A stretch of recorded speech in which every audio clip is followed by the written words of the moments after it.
Soyez les bienvenus en direct de l'Éduin, le parc des expos d'Autun. Si vous ne connaissez pas Autun ou le Tunois Morvan, si vous venez de Marseille, il est encore temps, vous serez là demain matin. Pour venir nous rejoindre ici dans ce salon Respirer, un salon où on a mis une web TV. Je vous présenterai mes invités pour ce petit module web TV qui s'intitule C'est par où la culture ? Point d'interrogation. Mais on a déjà fléché pas mal. Et puis nous allons avoir ce soir encore à 19h les femmes à la barre. Ça sera avec l'AEA, l'Association des entreprises autunoises, et on parlera de Jeanne Barret, cette femme à avoir fait le tour du monde, première femme à avoir fait le tour du monde, c'était sous Louis XV, et c'était une jeune fille de Lacomel, c'est incroyable, c'est une histoire incroyable, on en parlera.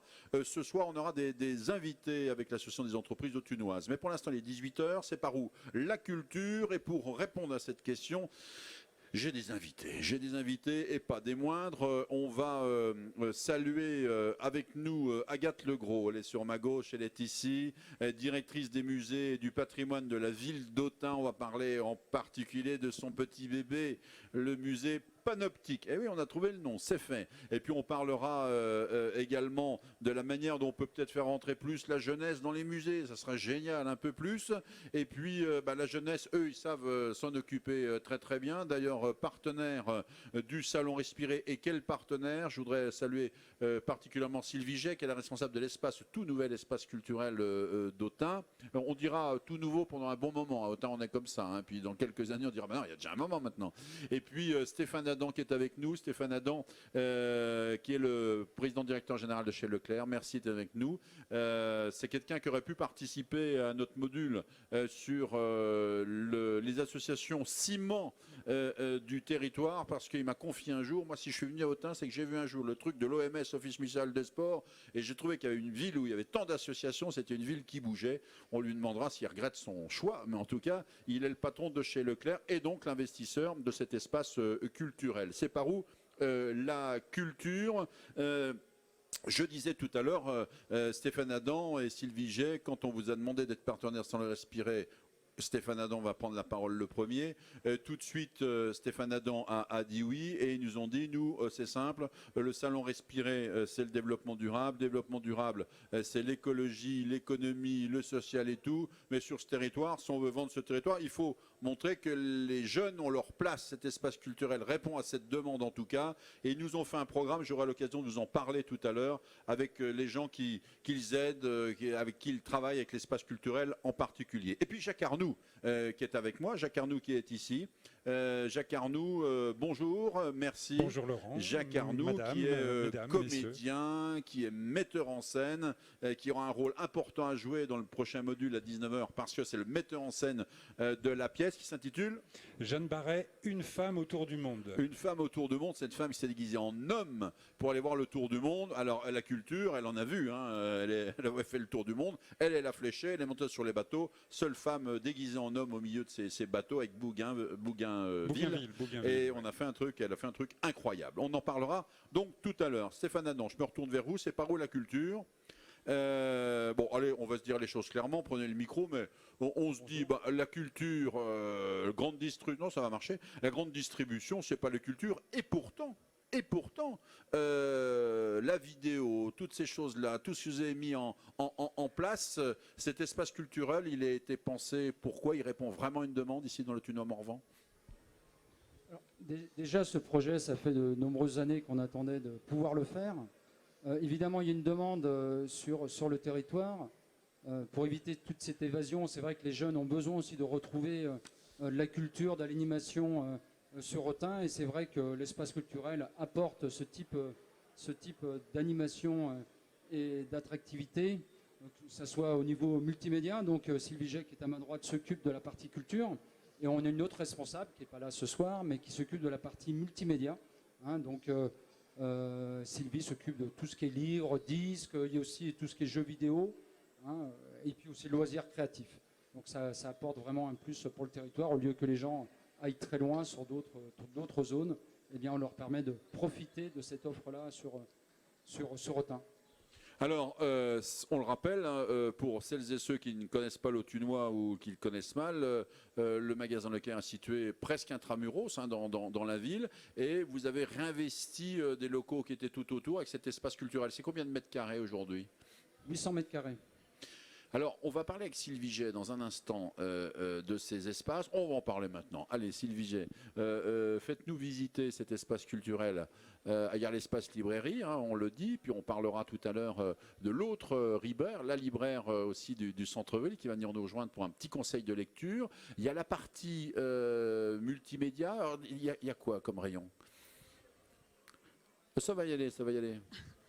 Alors, Parlez bien près du micro, Sylvie. Au niveau du multimédia, c'est à peu près 400 mètres carrés au niveau du multimédia. On a la même chose au niveau de la culture.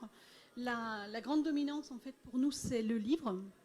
On a accentué, en fait, l'espace culturel sur le livre qui était la forte demande sur Autun.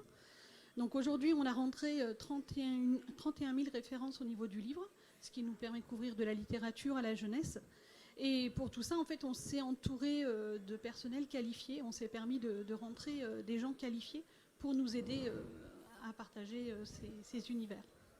Alors ensuite, on glisse sur quoi alors multimédia, on entend quoi comme multimédia? Parce que j'ai vu que vous venez aussi à ce salon avec des jeux vidéo, des démos de consoles. Alors moi, j'y comprends rien. Un Switch plus Ring Fit, c'est bien ça? Alors ça vous parle, ça, moi, j'y comprends rien. Ça, on rentre ça dans la partie culturelle jeux vidéo, où là, on a recruté Amine, qui sera là d'ailleurs pour une conférence sur le Japon. C'est un pointu, lui. Hein. Lui, c'est un pointu, c'est un ancien rédacteur en chef d'un magazine de jeux vidéo. Il sera là le vendredi. Voilà, il sera là, je ne sais plus quand. Il sera là ce dimanche à 15h. D'accord. Donc spécialisé dans le Japon, il va nous faire une petite conférence sur le Japon.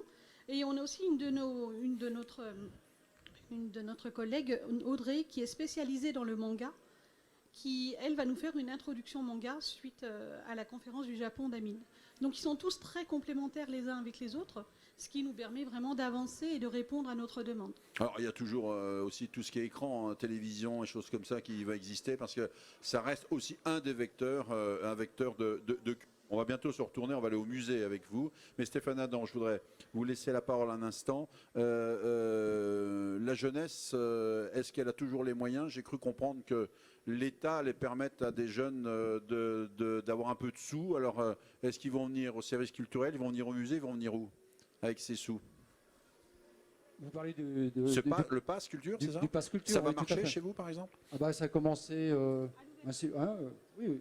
Dès le début, on l'a mis en place. On a été un peu précurseur au niveau de l'enseigne. On a été quelques espaces culturels à le lancer dès le départ et ça fonctionne très bien.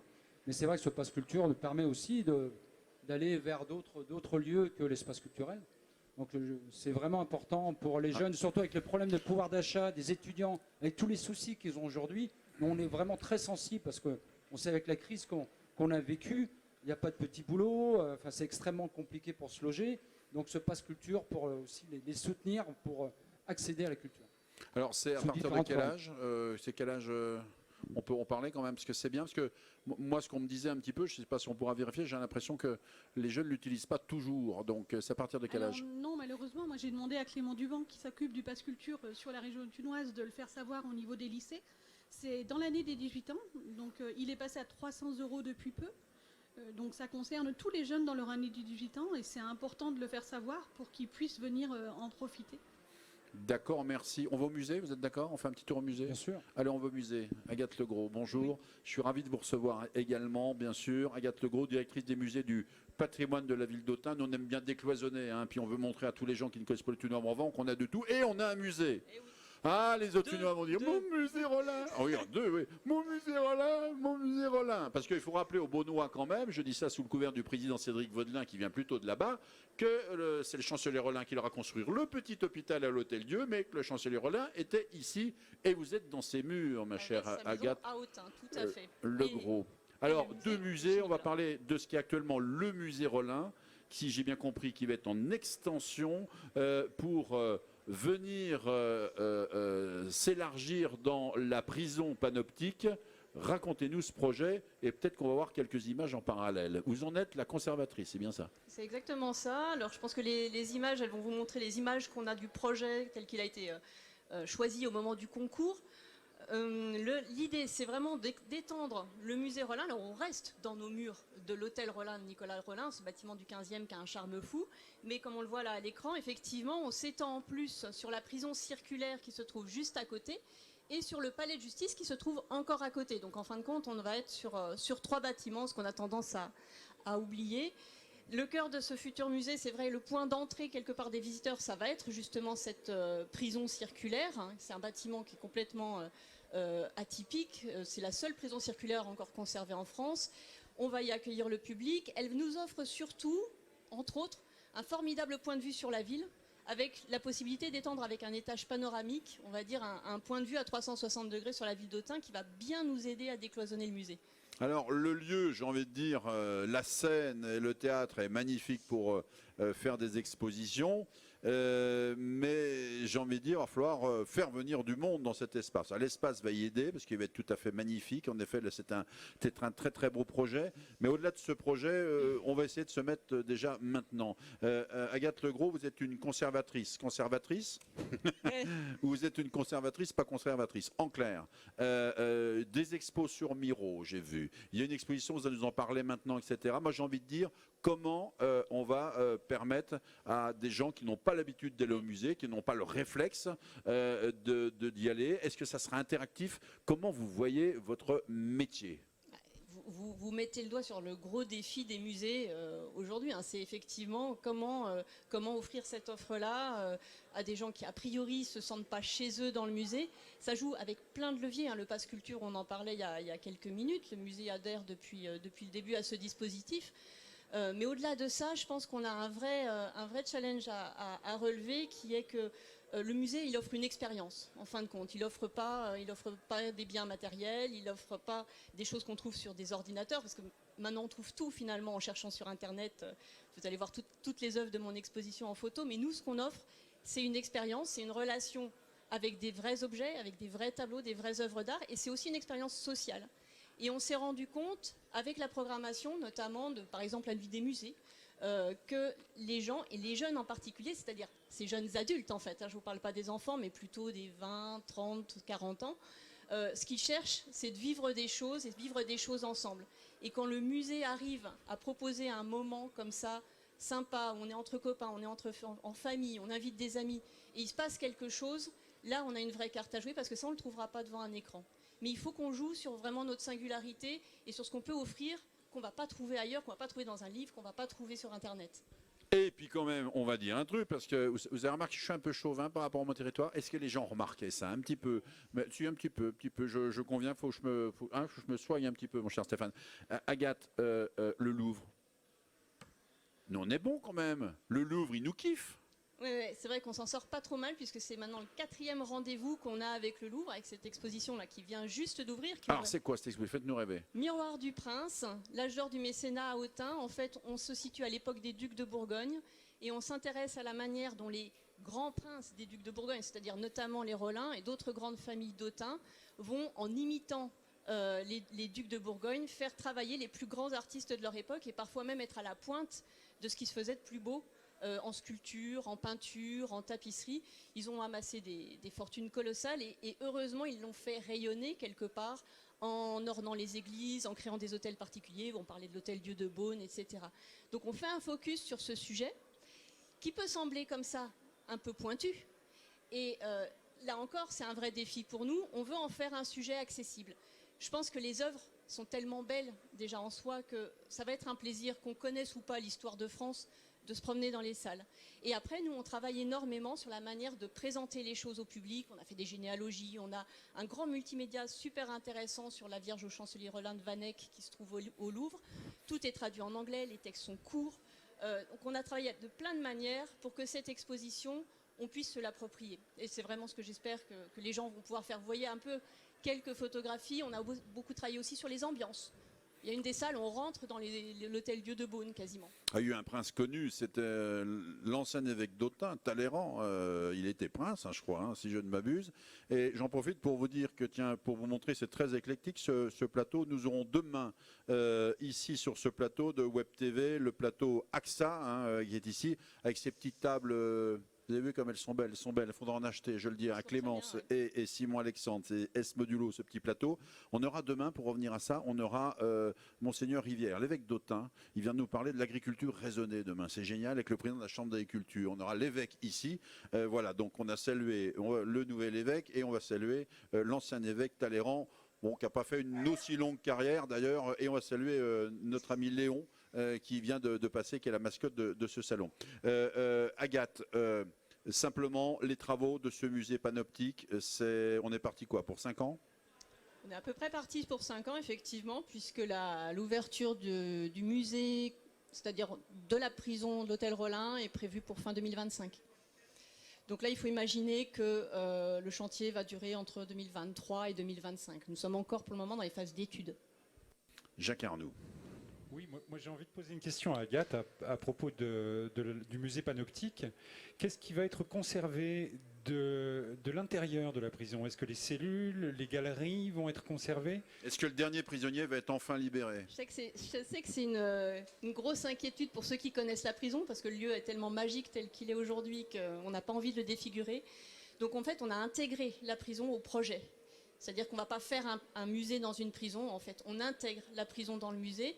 Ce qui va changer, c'est ce fameux étage qui se trouve au-dessus, mais qui ne sera pas visible de l'intérieur. L'intérieur, en fait, l'impression que vous allez avoir dans la rotonde des cellules, elle va être équivalente. La même que celle qu'on a aujourd'hui. Oui, on conserve et en fait, on présente la prison pour elle-même parce que c'est tellement compliqué de changer ce lieu qu'on préfère le montrer comme il est.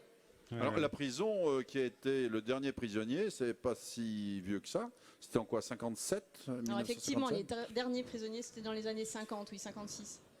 Et on a eu un témoignage d'un monsieur encore vivant qui a été emprisonné en 1942. Très bien. Jacques, vous n'avez jamais été en prison, vous? Non. Je sais que c'est une question difficile. Oui, non, soyons discrets. Tu connais mon passé, écoute, Laurent. Très bien, très bien. Non, très je bien. voudrais juste évoquer un souvenir. Agathe parlait tout à l'heure du musée comme d'une expérience. Et moi, j'ai le souvenir d'une expérience assez fascinante pendant la nuit du musée, je pense qu'il y a 2 ou 3 ans, où le musée était envahi à minuit par des hordes de jeunes. En plus, il y avait un grand cluedo, c'est-à-dire qu'il fallait mener une enquête, rassembler des indices pour essayer de trouver la solution. Et c'était pour nous, je me souviens avec Géraldine, on a vécu cette expérience, c'était magique. Je me souviens, ça rigolait dans toutes les salles. Hein. Oui, oui. Et là, on avait très exactement ceux qui ne viennent pas d'habitude, c'est-à-dire les jeunes entre copains qui cherchaient une sortie sympa et qui ont passé, je crois, une bonne soirée. Stéphane Adam, je l'ai dit, vous êtes, je le rappelle, PDG du magasin Leclerc à Autun. Combien de salariés, tiens, à propos? Environ 220. Environ 220, je ne sais pas si on a bien entendu, 220.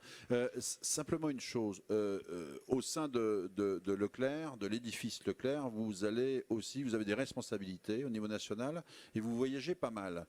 Quand on voyage pour le groupe Leclerc, pour, je sais pas, dans différents pays, vous allez nous le dire, est-ce qu'on prend le temps d'aller voir les musées d'ailleurs?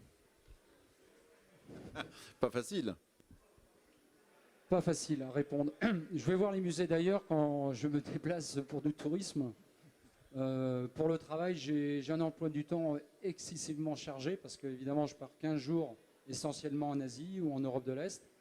Et le timing ne me permet pas toujours d'avoir du temps libre pour visiter. Par contre, quand je retourne pour des loisirs, oui, je suis un fervent des musées. Moi, c'est vraiment un endroit où je m'évade.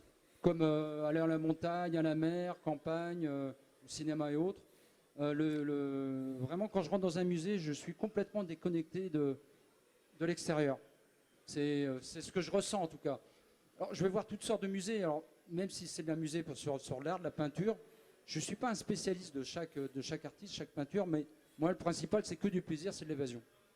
Alors la culture, on la retrouve un petit peu partout. On va le rappeler, on a ici sur ce salon Respirer également, à l'invitation du président des Vénéco, qui organise, inviter le collectif qui soutient nos amis, je ne sais pas si le mot soutien est vrai, mais en tout cas du cinéma. On va le rappeler, Jean-Christophe et Astrid Pape qui ont repris ce cinéma formidable. Hein. Ils ont mis des moyens colossaux, ils sont avec nous et on va saluer Jean-Pierre Vaude, qui est le président de l'Office du tourisme, mais également, je crois, responsable cadre du collectif pour venir batailler pour ce cinéma. C'est un lieu de culture aussi bien fléché. Agathe Legros, il n'y a pas si longtemps que vous êtes à Autun. Quels sont les autres lieux de culture que vous aimez bien à Autun?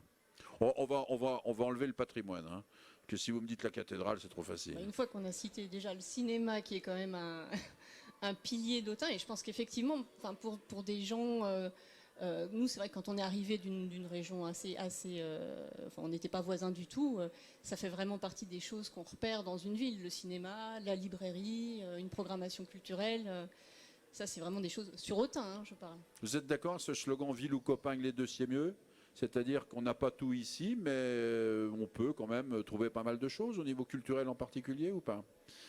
Ouais, je pense que c'est clairement un des atouts de la ville et on s'en est encore plus rendu compte là avec effectivement la pandémie et le confinement pour tout le monde. On a cette chance-là d'avoir cette qualité de vie, la nature à proximité. Et maintenant, il faut aussi que la culture ne soit pas trop loin. C'est vrai que s'il faut faire 1 heure de voiture pour voir un spectacle, mais là, il y a quand même beaucoup de choses, y compris sur le territoire. Voilà, il suffit de laisser un peu traîner ses oreilles, d'être attentif et on trouve plein de choses. Jacques Arnaud. Oui, Agathe parle du territoire. Voilà, je voulais juste évoquer quand même des lieux de culture sur le territoire qui sont vitaux. Et je pèse mes mots. Je pense en particulier à la salle Jean Genet, qui est subventionnée par la CCGAM et qui se trouve à Couches. Couches, pour le dire pour ceux qui ne sont pas d'ici, c'est un quart d'heure de voiture environ. Voilà. Une salle qui fonctionne avec peu de moyens, qui propose une programmation, jusqu'à maintenant, qui propose une programmation extrêmement soignée. C'est-à-dire que Laetitia Jackson, qui en est la directrice, passe énormément de temps à aller voir les spectacles. Et surtout, c'est un lieu de création, c'est-à-dire qu'elle a une politique de résidence. Et par exemple, la pièce Jeanne Barret, une femme autour du monde, a été créée. Elle nous a permis d'occuper le théâtre 2 fois une semaine pour pouvoir créer cette pièce. Enfin voilà, je veux dire, c'est un lieu vital. Je pense aussi à la MPO, à Hanau. Je pense que je ne vais pas être exhaustif, mais je pense aussi à un autre lieu de culture qui a exactement sa place, c'est Balézard, animé par Arc-en-Scène, qui propose, alors j'espère qu'ils vont continuer, qui proposait une programmation d'1 spectacle par mois, souvent destiné au jeune public. Enfin voilà, il y a quand même tout un maillage. On est particulièrement riche et gâté, je trouve. Puis il y a les événements, je sais que Stéphane Arnaud a absolument parlé des Burdins. Saumon. La première chose que me dit Stéphane Adam quand je lui dis ce serait bien de donner un coup de main pour ce salon respirer, il m'a dit les Burdins, Saumon, faut parler de ça. Alors allez-y. C'est vrai que c'est le premier festival de cette sorte à Saumon, mais le 3 juillet. Le 3 juillet, mais je pense qu'il y a une intervention. Ils sont là. Oui, ils viendront. Demain à 18h. Demain à 18h, les Burdins Festival, c'est un festival rock familial, m'a-t-on dit. On a parlé avec le maire de Saumon qu'on ne peut pas inviter parce que devoir de réserve, parce qu'il y a les élections, bien sûr. Mais en tout cas, on a reçu le président des Burdins, très rock'n'roll avec. Il a bu une tisane chez moi l'après-midi, ce qui n'est pas très rock'n'roll quand même, mais pourquoi vous défendez, comment vous les défendez? Il n'y a pas simplement de l'argent sonnant et trébuchant, vous les portez à travers votre communication de chez Leclerc, comment vous faites? Tout à fait, on aura de la communication avec tous les supports qu'on a évidemment, numériques et autres. Ils vont aussi intervenir plusieurs fois d'ici quelques semaines pour faire des apparitions dans l'espace culturel, voire dans l'hypermarché avec des groupes déambulatoires. Alors, ce qui m'a plu aussi, c'est qu'ils vont commencer, enfin il en parlera mieux que moi demain soir, mais ils vont commencer a priori vers 17h pour aller jusqu'à une partie de la nuit, avec une programmation qui est assez familiale au départ, pour être de plus en plus rock, de plus en plus sur la nuit. Donc ça va être vraiment une belle programmation, avec des groupes de qualité que je découvre aussi, parce que il y a des groupes régionaux que je connaissais moins, qu'on me fait découvrir avec YouTube ou autre pour me faire voir, montrer ce qui va se passer pendant cette programmation. Ça va être vraiment de grande qualité. Sylvie Gey, j'en profite, on va accueillir Evelyne Levallois qui va venir nous rejoindre ici de la Promesse de l'eau, mais j'en profite Sylvie Gey, juste une question.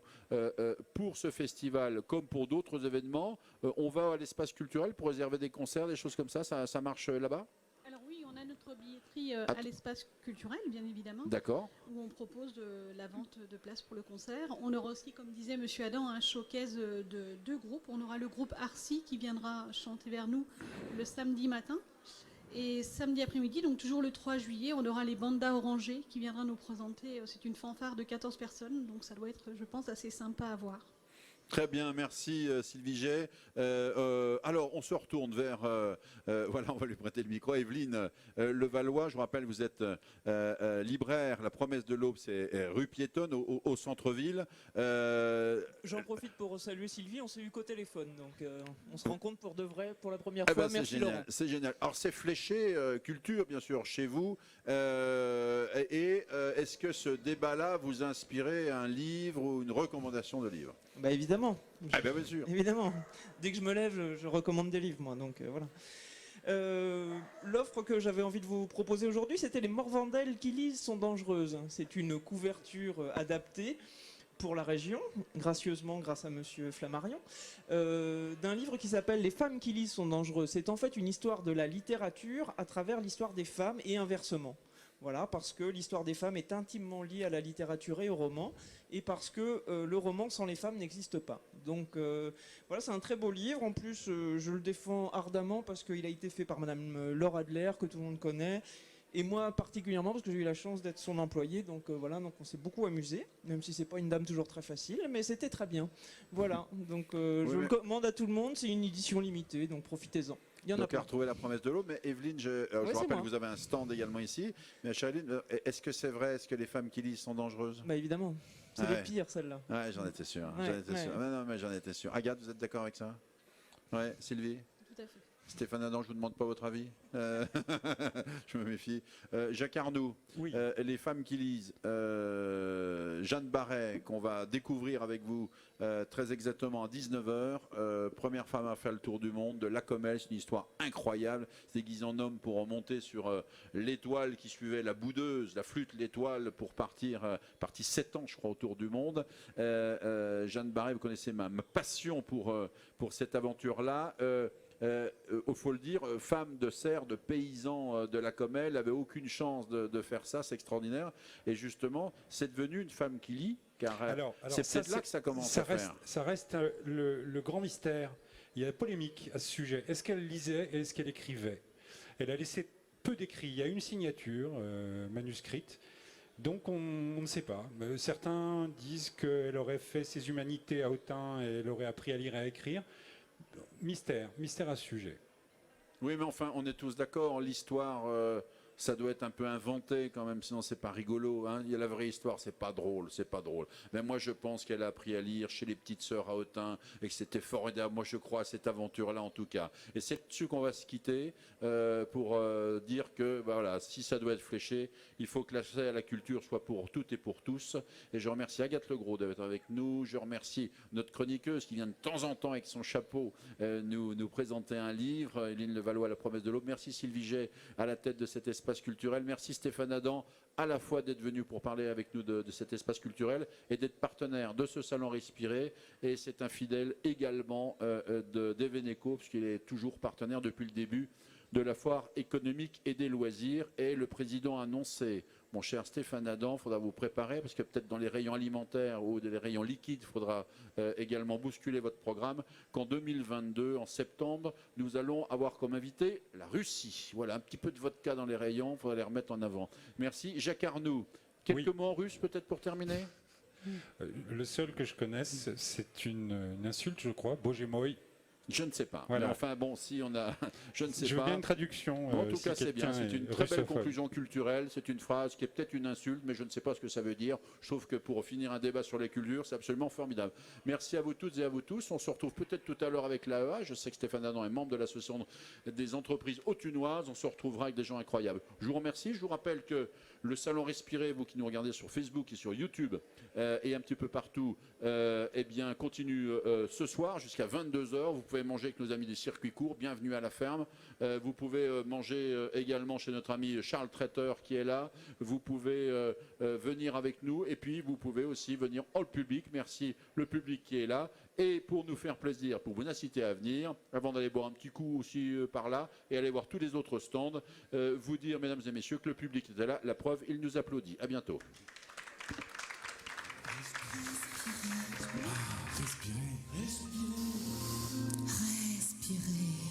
Respirez.